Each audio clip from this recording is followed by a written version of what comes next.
गति इसी में है। तो अपने कार्यक्रम को भी हम आगे गति देते हैं। हमारे आज के अगले वक्ता डॉक्टर सुनील आर्य जी, जो पंचगव्य एवं एक्यूप्रेशर से लाखों लोगों को दवाई के बिना ही ठीक करने की प्रक्रिया में लगे हुए हैं। और मैं समझती हूँ ये, क्योंकि हमारे देश का ये बहुत पुराना एक तरीका है कि हम घर के ही कुछ नुस्खों से ठीक हो जाते थे। कहीं सिर दर्द हुआ तो ये कर लिया, पेट दर्द हुआ तो छोटी मोटी अपने घर के नुस्खों से। और साथ ही साथ जो आज डॉक्टर साहब हमारे लिए कुछ बातें लेके आए हैं, मैं उनके काम को जो मैंने सुना है उसको देखते हुए एक लाइन इनके लिए भी। जब आए वो जमीन पर किरदार निभाने, जब आए वो जमीन पर किरदार निभाने, तो कुछ ऐसा करो कि जमाना भी मिसाल दे। डॉक्टर सुनील आर्य।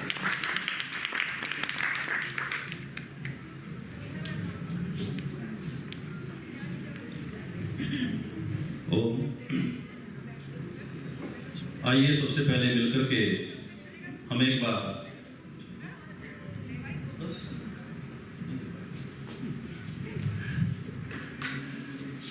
आइए एक वेद मंत्र के द्वारा मैं अपनी बात शुरू करता हूँ।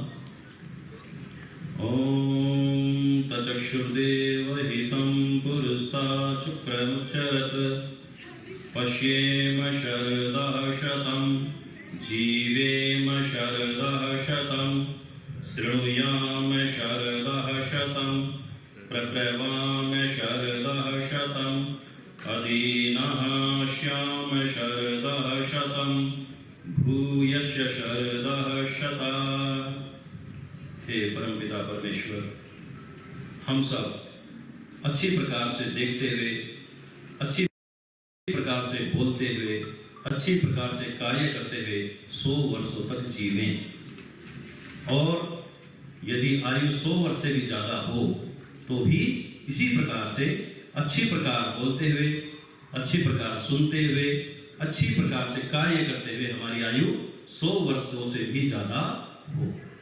इसी मंगल कामना के साथ आज के इस अंतर्राष्ट्रीय महिला दिवस पर उपस्थित माननीय प्रधानाचार्य महोदया श्रीमती किरण चोपड़ा जी, भाई अतुल कोठारी जी और आज के कार्यक्रम की मुख्य अतिथि साध्वी दीदी रितंबरा जी, यहाँ पर उपस्थित सभी कॉलेज की प्राचार्यगण, सम्मानित अतिथिगण और प्यारे बच्चों, आप सबकी आत्मा में विद्यमान पावन परमेश्वर को मैं वंदन करता हूँ, नमन करता हूँ।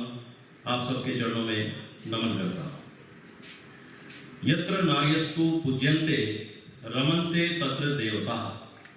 अर्थात जहाँ पर या जिस प्रदेश में, जिस देश में, जिस समाज में नारियों की पूजा होती है, महिलाओं का सम्मान होता है, वहाँ साक्षात देवता निवास करते हैं। और आगे लिखा है कि जहाँ पर ये पूजा नहीं होती वहाँ पर सारे कार्य निष्फल हो जाते हैं। ये हमारे देश की परंपरा रही है, हमारे देश की संस्कृति रही है कि हमारे इस देश में हमेशा नारियों का स्थान पुरुषों से ऊपर रहा है। लेकिन 1000 वर्षों की गुलामी के कारण, बहुत सारी अविद्याओं के कारण इस देश में स्थितियां बदली। विदेशी आक्रांता इस देश में आए, आक्रमण किया और हमारी माताओं के साथ, हमारी बहनों के साथ बहुत बुरे बुरे अत्याचार हुए, जिसके कारण से ये नारी प्रधान समाज धीरे धीरे नारियों को छुपा के रखना शुरू किया। पर्दा प्रथा इस देश में शुरू हुई क्योंकि आक्रांता आते थे और हमारी बहनों को, माताओं को उठा ले जाते थे। तो उस डर से बचने के लिए महिलाओं को घर में रखना प्रारंभ कर दिया। उनकी शिक्षा व्यवस्था चौपट हो गई, महिलाएं अनपढ़ रहने लगी और इसी कारण से ये देश धीरे धीरे गुलामी के कगार में धंसता चला गया और सारी हमारी संस्कृति, सभ्यता, हमारी विद्याएं सब नष्ट होती चली गई। मैं तो एहसान मानता हूं महर्षि देव दयानंद जी का, जिन्होंने पुनः गुलामी के काल में आकर के नारा दिया कि विद्या पर, शिक्षा पर सबका समान रूप से अधिकार है, महिलाओं को भी पढ़ने का अधिकार है और सम्मान के साथ जीने का अधिकार है। स्थिति बहुत खराब हो जाती थी यदि कोई महिला विधवा हो जाए तो उसको घर में कैद कर दिया जाता था। बहुत बुरी स्थिति थी। महर्षि देवदयानंद ने कहा कि नहीं, इसकी गलती क्या है? महिलाओं का पुनर्विवाह, विधवाओं का पुनर्विवाह उन्होंने शुरू कराया विद्या दे करके। आज हम सब लोग यहाँ पे बैठे हैं तो महर्षि देवदयानंद का हम सब के ऊपर एक ऋण है कि उन्होंने महिलाओं को पढ़ने का अधिकार दिलाया। और आज हम, हमारी बहनें, हमारी माताएं हर क्षेत्र में आगे हैं। किसी भी क्षेत्र में, शिक्षा के क्षेत्र में लीजिए, स्वास्थ्य के क्षेत्र में लीजिए, विज्ञान के क्षेत्र में लीजिए, और या इंडस्ट्री के क्षेत्र में लीजिए, किसी भी क्षेत्र में आप बात करें तो हमारी बहनें, हमारी माताएं आज आगे बढ़कर के आ रही हैं। लेकिन समस्या, जैसे कि आज का विषय भी है कि स्वस्थ महिला सशक्त समाज या सशक्त राष्ट्र कैसे बनेगा, तो उसके लिए हम सबको प्रकृति के कहें या आयुर्वेद के कहें कुछ नियम होते हैं, उनको मानना चाहिए। यदि हम नियमों का पालन करेंगे तो हम सुखी और स्वस्थ रहेंगे, और यदि नियमों का पालन करना छोड़ देंगे तो हमें सजा मिलनी प्रारंभ हो जाती है। चाहे वो भौतिक दुनिया में देखिए, आध्यात्मिक दुनिया में देखिए, या स्वास्थ्य की दुनिया में देखिए। तो जैसे समाज के नियम है, प्रशासन के नियम है, संविधान से ये देश चलता है, उसी प्रकार से एक संविधान है जिसको हम आयुर्वेद कहते हैं। वो शरीर का संविधान है। यदि उस संविधान को हम ध्यान में रखेंगे तो ये शरीर 100 वर्षों तक नहीं, जो मैंने मंत्र बोला आज, जीवे में शरदा शतम, शृणुयाम शरदा शतम, प्रब्रह्माम शरदा शतम, हम 100 वर्षों तक जी सकते हैं, या कहें कि 100 वर्षों से भी ज्यादा जी सकते हैं। लेकिन उसके लिए हमें उन नियमों का, उन संविधान का, उस प्रकृति के, आयुर्वेद के नियमों का पालन करना अनिवार्य रूप से रहेगा। वो क्या है? तो सबसे पहले, क्योंकि समय बहन जी ने बहुत कम दिया है, क्योंकि मैं तो सोच रहा कि लगभग 30 से 40 मिनट का मुझे समय चाहिए ताकि मैं एक्सप्लेन कर पाऊं कि आप किस प्रकार से बिना औषधि के स्वस्थ रह सकती हैं। तो कोशिश करूंगा जितना जल्दी मैं कर पाऊं, बहुत संक्षेप में मैं बताने की कोशिश करूंगा। हाँ, कोई बात नहीं जी। तो इसके लिए मैं कहूंगा कि सबसे पहले हमें नियम जानना है, अपने शरीर को समझना है, और शरीर को समझ लिया तो हम कभी बीमार नहीं होंगे। करना क्या है कि 12 ऑर्गन थ्योरी, 12 अंगों का विज्ञान, जो हमारे 12 प्रमुख अंग हैं हमारे शरीर के, उनका एक समय निर्धारित होता है। इस प्रकृति के अनुसार उसका समय होता है। यदि उसी समय पर उस अंग के अनुसार हम कार्य करेंगे, हमारी दिनचर्या उसी हिसाब से हम बना लेंगे, तो बहुत सारी बीमारियां, बहुत सारी मतलब जितने भी प्रकार के वात रोग हैं, 84 प्रकार के वात रोग, जिसमें कमर का दर्द, घुटनों का दर्द, सिर का दर्द, पैरों का दर्द, हाथों का दर्द, और यहां तक कि हार्ट अटैक, ये भी एक वात रोग है। तो धीरे धीरे हम गलतियां करते हैं तो सजाएं बढ़ती जाती है और हार्ट अटैक तक हमें लेके आ जाती है, या ब्रेन हेमरेज तक लेके आ जाती है। तो वात रोग, 84 प्रकार के वात रोग से आप बच सकते हैं यदि दिनचर्या का सही से पालन करने लग जाए। इसी प्रकार से पित्त के 40 प्रकार के रोग होते हैं। जितनी शरीर में जलन होती है, जितनी भी प्रकार की आपको पेट में कोलाइटिस वगैरह होते हैं, पेट के रोग होते हैं, वो सब पित्त के रोग हैं। 40 प्रकार के पित्त रोग हैं, वो भी दिनचर्या का पालन करने से ठीक हो सकते हैं। 20 प्रकार के कफ रोग होते हैं, वो भी दिनचर्या के पालन करने से स्वतः ठीक हो जाएंगे। तो दिनचर्या समझनी है, क्यों जी? ऐसा ना हो कि मैं केवल बोल के निकल जाऊं और आप लोग समझेंगे। समझना चाहते हैं तो मैं बताना चाहूंगा जी। Thank you. देखिए, सबसे पहले 12 अंगों के इस विज्ञान में, 12 ऑर्गन थ्योरी में, आपके लंग्स आते हैं, आपके फेफड़े आते हैं।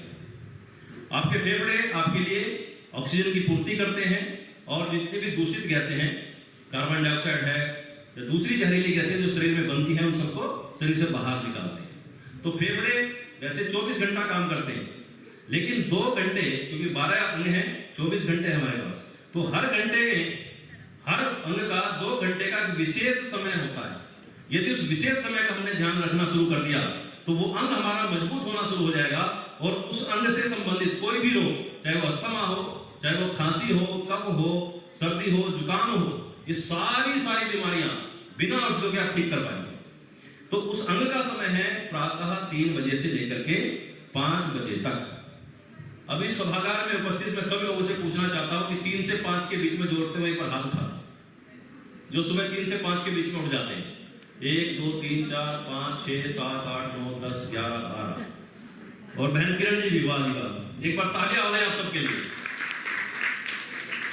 तो जो सुबह 3 से 5 के बीच में सिर्फ उठ जाएं, समझ लीजिए उनके फेफड़े कभी खराब नहीं होंगे, क्योंकि प्राकृतिक रूप से सारी रात के जितना भी प्रदूषण होता है वह धीरे धीरे शांत हो जाता है और सुबह के समय, जिसको अमृत वेला बोला जाता है, प्रातःकालीन का जो समय होता है, उस अमृत वेला में जो लोग उठ जाते हैं, बिस्तर छोड़ देते हैं, उनके फेफड़े कभी कमजोर नहीं होंगे।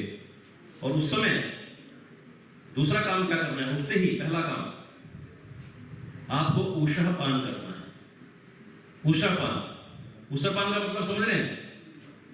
ऊषा कहते हैं सुबह को, जब पीली पीली पटना बोलते हैं ना गांव में, कि सुबह की शुरुआत नहीं हुई है अभी, पीला पीला सा मौसम हो जाता है वातावरण, तो उसको उषा काल कहा जाता है। उषा काल में पान करना मतलब पानी पीना। इस पानी पीने के 4 नियम हैं। उन 4 नियमों का जो पालन करता है वो हमेशा बहुत प्रकार के घुटनों का दर्द उसको कभी नहीं होगा, उसको याददाश्त जाने की समस्या नहीं होगी और उसको पेट में हर्निया नहीं होगा। करना क्या है? उषा पान करना है। उषा पान का मतलब है जब भी आप उठें, उठने के बाद पानी, हो सके रात का रखा हुआ पानी पिए, 1 लोटा पानी, जो पी सकते 1 लोटा, जो नहीं पी सकते वो 1 गिलास। 1 गिलास पानी घूंट घूंट करके बैठ करके पीना, ना गर्म ना ज्यादा ठंडा, गुनगुना पानी बैठ करके, खड़े होकर नहीं पीना। जो खड़े होकर पानी पिएंगे समझिए उनके घुटनों में दर्द होगा। और इसीलिए आज 25-30 साल के बच्चे मेरे पास आते हैं, साहब मेरे तो घुटने खराब होने लगे, दर्द है घुटनों में। मैंने कहा भाई पानी कैसे पीते हो? कहा जी बोतल मुंह से लगाता हूँ और सटक। तो बोतल वाले जो होंगे तो खड़े खड़े पानी पिएंगे, उनको घुटनों में दर्द कभी ना कभी होगा। तो घुटनों के दर्द से लोग बचना चाहते हैं वो जरूर बैठ के पानी पिए।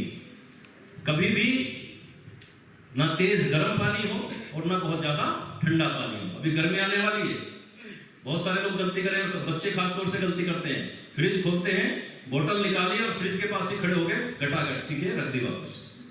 तो ऐसा करने से उनके पेट में बहुत प्रकार की बीमारी आएगी, इंडाइजेशन होगा, कब्ज होगा, बाउल गैसेज बनेगी और घुटने खराब होंगे, हर्निया हो जाएगा। इतनी सारी समस्या एक गलती से, तो इस एक गलती को हमने सुधार लिया तो ये सारी समस्याओं से मुक्ति हो जाएगी। तो प्रातःकाल उठना है 3 से 5 के बीच में और उषा पान करना है।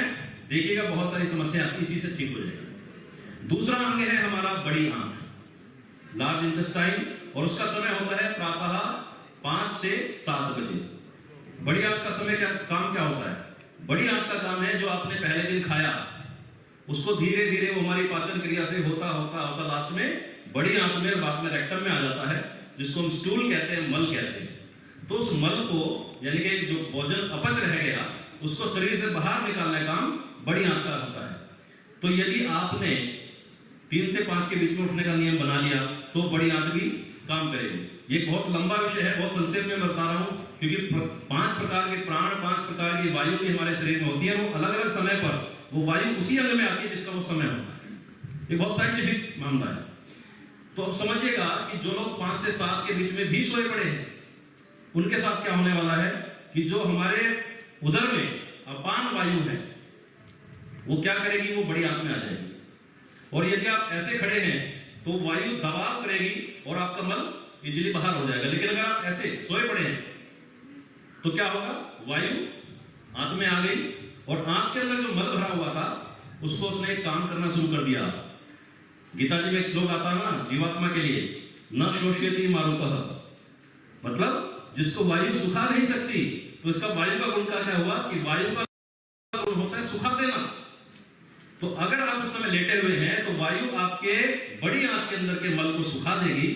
और जब आप उठेंगे, कभी 8 बजे, कभी 9 बजे, कभी 10 बजे, तो क्या होगा कि आप कभी पानी पिएंगे, कभी चाय पिएंगे, और पुरुष लोग हैं तो वो सिगरेट वाले हैं तो सिगरेट पिएंगे, अलग अलग प्रकार से कोशिश करेंगे, लेकिन पेट साफ नहीं होगा। कारण, साइंटिफिक कारण आप समझ लीजिए कि उनकी पेट में, बड़ी आंत में स्थित अपान वायु ने उस मल को सुखा दिया है, जिसके कारण से वो बाहर नहीं निकल पा रहा। तो एक गलती करने से कब्ज होगा, गैस बनेगी, और गैस बनेगी तो दर्द होंगे, अलग अलग प्रकार के दर्द होंगे। तो ये सारी चीजों को आपने ध्यान रखना है, तो उठना है। अब इसका अगला अंग है, आगे बात करते हैं 7 से 9।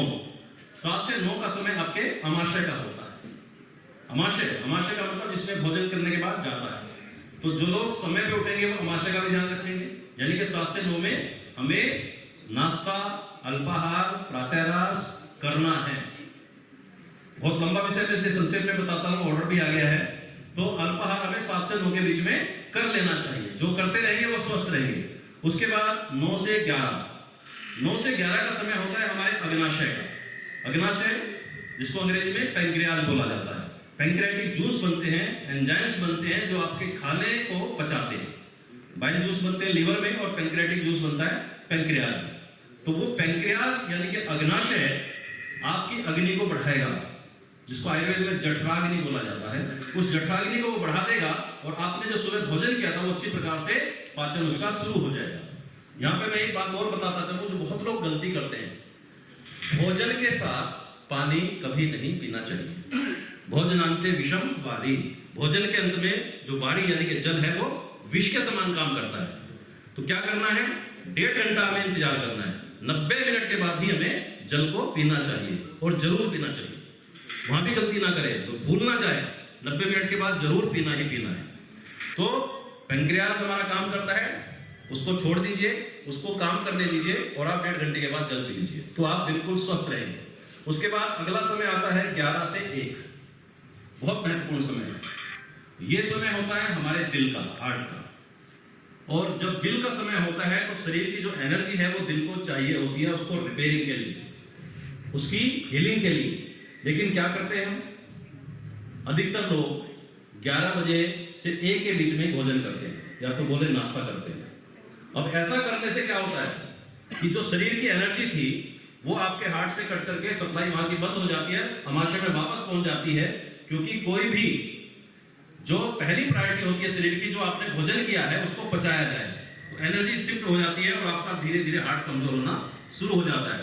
तो अधिकतर जो हार्ट की बीमारियां हो रही हैं, उन हार्ट की बीमारियों का एक कारण ये भी है कि हम 11 से 1 के बीच में भोजन करते हैं, खाना खाते हैं। तो ये गलती जो आज सुन रहे हैं, यहाँ पे लाइव हैं और आप लाइव कार्यक्रम के माध्यम से पूरे देश में जहां भी सुन रहे हैं, उनसे मैं हाथ जोड़ के निवेदन करता हूं कि अपने दिल के दुश्मन मत बनो, अपने दिल को संभाल के रखो। उसके लिए 11 से 1 का जो समय है उस समय भोजन नहीं करना। उस समय आप पानी पी सकते हो, जूस पी सकते हो, नारियल पानी पी सकते हो, कुछ भी लिक्विड लीजिए, छाछ पी सकते हो, लेकिन कोई भी खाने की चीज उस समय ना खाएं। उसके बाद आगे आते हैं 1 से 3। 1 से 3 का समय होता है हमारी छोटी आंत का। और छोटी आंत, क्योंकि सुबह आपने 7 से 9 के बीच में भोजन किया तो 4 से 4.5 घंटे का समय लगता है उसको प्रोसेस में जाने के लिए, पचने के लिए। तो उस समय आमाशय आपका पूरी तरह से फिर खाली हो जाता है। तो आप चाहें तो दोबारा से उस समय 1 से 3 के बीच में भोजन कर सकते हैं, लंच कर सकते हैं अपना। उसके बाद अगला समय आता है 3 से 5, और 3 से 5 का जो समय होता है वो आपका यूरिन ब्लैडर का होता है। आपका मूत्राशय आयुर्वेद में कहा जाता है यूरिन ब्लैडर का। और उस ब्लैडर के अंदर यूरिन के साथ साथ जो टॉक्सिन्स होते हैं वो भी धीरे धीरे करके जमा हो जाते हैं और वो यूरिन ब्लैडर के अंदर धीरे धीरे उसकी वॉल्स पे जमने लगते हैं। तो जो लोग 3 से 5 के बीच में पानी नहीं पीते, हमारे यहाँ परंपरा होती थी उस समय शरबत बनाया जाता था गांव में, या कुछ भी लिक्विड चीज दी जाती थी। वो एक वैज्ञानिक थे हमारे पूर्वज, वो जानते थे कि किस समय क्या देना चाहिए, तो उस समय वो देते थे। तो यूरिन ब्लैडर के अंदर जो टॉक्सिन जमा हो गए हैं, जो मिनरल्स जमा हो गए हैं, वो भी वॉश आउट हो जाते थे, बाहर निकल जाते थे। अब जो लोग नहीं पीते उनको एक समस्या हो जाती है, मूत्र की थैली में स्टोन हो जाना, परेशान होते हैं। अगर यूरिन ब्लैडर में आपकी स्टोन बन गई तो कितना भयानक पेन होता है, जिसको हुई है वही समझ सकता है। तो इस सारी समस्या को करने के लिए क्या है, बस पानी पी लीजिए, अच्छे से पानी पीते रहिए, तो आपका यूरिन अच्छे से निकलता रहेगा और यूरिन ब्लैडर के अंदर जो भी टॉक्सिन्स होंगे, मिनरल्स होंगे, सॉल्ट्स होंगे, वो सब वॉश आउट हो जाएंगे। उसके बाद अगला समय आता है 5 से 7 बजे, जो आपकी किडनीज का होता है, गुर्दों का होता है। गुर्दों का काम क्या है शरीर में, कि जितने भी आपके ब्लड में इंप्योरिटीज हैं, आपकी सेल्स जो भोजन करती हैं वो वेस्ट निकालती है, वो ब्लड में आता है, चाहे उसको आप क्रिएटिनिन का हो, चाहे उसको फॉस्फेट्स का हो, ट्राइग्लिसराइड का हो, यूरिया का हो, यूरिक एसिड का हो, बहुत ये टॉक्सिन्स हैं, ये सेल के टॉक्सिन्स है सब, ये ब्लड में मिलते रहते हैं। और किडनी का काम है इन सारे टॉक्सिन्स को ब्लड से निकाल करके यूरिन के रास्ते शरीर से बाहर निकाल देना। तो 5 से 7 के बीच में भी हम लोगों को क्या करना है कि जी शाम की चाय पीनी है, पीते हैं ना शाम को सब, घर पहुंचते हैं, प्रोफेसर साहब घर पहुंची और जाती में पहले चाय पिलाओ, तो शाम की चाय वो बहुत ही हमारे लिए खतरनाक है, बहुत बड़ा खतरा है हमारे स्वास्थ्य के लिए।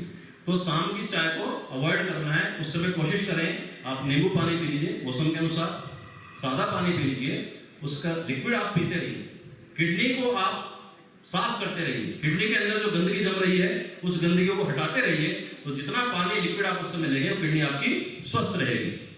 अब समय आता है 7 से 9, 2 मिनट हो रहे हैं केवल। 7 से 9 में आपका समय है आपके ट्राई एनर्जी सिस्टम, त्रिउष्मक जिसको बोला जाता है। शरीर में 3 प्रकार की ऊर्जाएं होती हैं, जिसको हमने नाम रखने के लिए विष्णु ऊर्जा, शिव ऊर्जा और ब्रह्म ऊर्जा कहा है। तो ऊर्जाओं का संतुलन होता है, तो त्रिउष्मक का समय होता है। तो इसलिए हम कहते हैं कि शाम का भोजन 7 बजे से पहले पहले कर लीजिए, ताकि आपकी ऊर्जाएं आपके शरीर में प्रॉपर काम करती रहें और आपका शरीर चलता रहे। उसके बाद 9 से 11 का समय आता है, वो आता है आपकी पेरिकॉर्डियम। पेरिकॉर्डियम बोले हृदयावरण, जो हार्ट के चारों तरफ एक आवरण होता है जो आपके हार्ट को ठंडा रखता है, कूलेंट का काम करता है। तो उसका समय है, उस समय भी जो भोजन करेंगे तो भी एनर्जी गड़बड़ करेगी और आपका पेरिकॉर्डियम काम कम करेगा, जिससे आपका हार्ट गर्म होना शुरू हो जाएगा, यानी कि कमजोर होना शुरू हो जाएगा। तो उस समय भी 7 बजे से पहले पहले शाम का भोजन हमें कर लेना चाहिए। उसके बाद 2 अंग और बचे हैं और दोनों ही बहुत खतरनाक हैं। 11 से 1 ये समय है आपके गॉल ब्लैडर का, जिसको क्या कहते हैं जी, पित्त की थैली या पित्ताशय बोलते हैं। और पित्ताशय कहते हैं कि शरीर का गुंडा होता है, यदि आपने इसको छेड़ दिया तो ये आपको छोड़ेगा नहीं। जैसे मोहल्ले का गुंडा होता है ना, आपने उसकी तरफ देख लिया तो ऐसे थप्पड़ मार देगा आपको, तो ऐसे ही आपके शरीर में पित्ताशय का काम है। अगर आपने इस समय गड़बड़ किया तो ये आपको छोड़ेगा नहीं। इससे बचने का एक सरल रास्ता है कि इस गुंडे के रास्ते से हट जाओ। उसके लिए क्या करना है कि चुपचाप सो जाओ, 11 बजे से पहले सो जाइए, तो ये गुंडा घूमता रहेगा और आपके शरीर में जो बाकी गुंडे हैं उनको सबको मारता रहेगा, यानी कि आपके शरीर के जितने भी विकार हैं उन सबको निपटाता रहेगा, ये करता रहेगा कार्य। उसके बाद बात करते हैं इसके बाप की, यानी कि 1 से 3 बजे की। 1 से 3 बजे का समय आपके लीवर का होता है, जो शरीर की सबसे बड़ी ऑर्गन है, सबसे बड़ी ग्लैंड है, और सारे लगभग 400 से ज्यादा काम आपके शरीर में आपका लीवर करता है। तो लीवर को संभालना बहुत जरूरी है, इसको पूरा समय देना जरूरी है। मतलब सीधा सीधा है कि 1 से 3 यानी कि 11 बजे से लेकर 3 बजे का जो समय है उसको हमें पूरी तरह से सो जाना चाहिए, शरीर को आराम कर देना चाहिए। तो ये छोटी सी बातें, क्योंकि समय बहुत कम था तो संक्षेप में जितना मैं बता सकता था आपको बताया। अगर आपने दिनचर्या भी फॉलो करनी शुरू कर दी तो मैं कहता हूँ शरीर के 90% रोग आपसे दूर हो जाएंगे। आपने सुना, अंत में फिर अंतर्राष्ट्रीय महिला दिवस की आपको बहुत बहुत शुभकामनाएं, बहुत बहुत बधाई। हार्दिक धन्यवाद डॉक्टर सुनील जी। मैं समझती हूँ ये समय वाकई ही बहुत कम था और मैं आग्रह करती हूँ डॉक्टर अतुल भाई जी से कि एक पूरे दिन की कार्यशाला डॉक्टर सुनील जी के साथ हमें रखनी चाहिए, ताकि हम ये छोटी छोटी बातें सीखें, समझें और अपने जीवन में अपनाएं।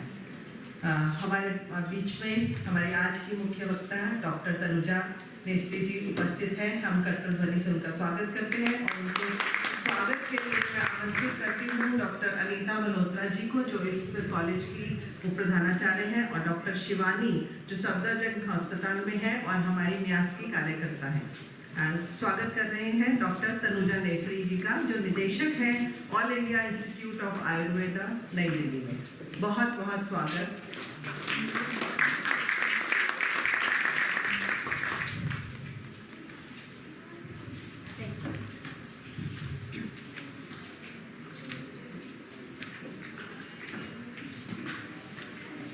अब हमारी आज की विशिष्ट अतिथि श्रीमती किरण चोपड़ा जी, जो कई मायनों में वैसे भी विशिष्ट हैं।